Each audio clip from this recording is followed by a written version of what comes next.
ladies and gentlemen, and that's where it is critical. And that is why, unless the voter turnout is high, the chances of an absolute clear mandate is also very, very low. Last time it was 72% overall voter turnout, but there are certain pockets that turned out votes only in about 50 to 60% range, including in Bengaluru, which was way below par and below expectations. Bengaluru has to lead from the front this time. Overall, Karnataka has to beat the 2018 number. Let's listen into what Basavaraj Bommai had to say.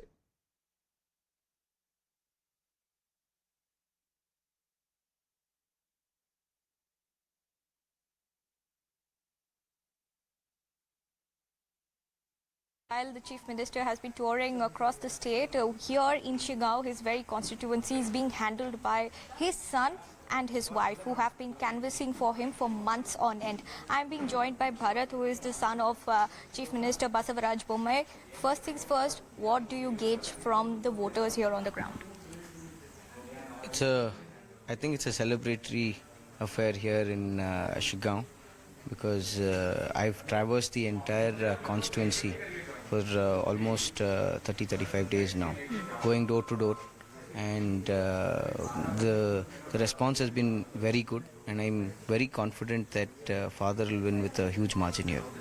I also want to ask you, this is a Lingayat heavy constituency. With the exit of some high-profile leaders like Jagdish Shettar and Lakshman Saudi, do you think that these are going to be spoil sport when it comes to the Lingayat prospects here? Does it actually matter when it comes to Mr. Bommai's candidacy here?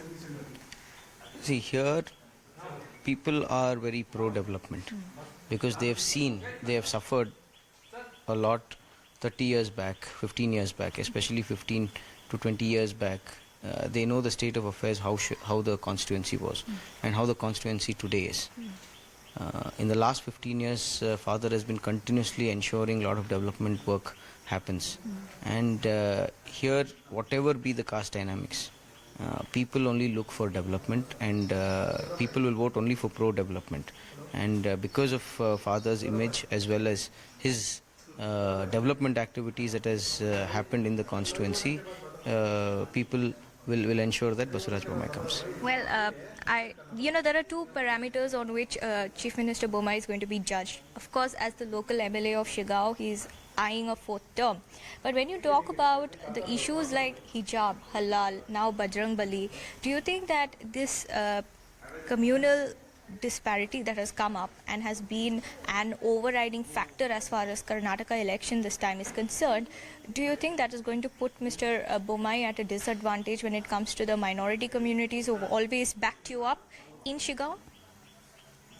See, I don't think that will have any bearing on the constituency or even throughout the state. Like I mentioned, Karnataka is a state that is growing. We have reached number 2 in terms of GST collection, highest in FDI. So people are watching the numbers, and people want Karnataka to be number 1.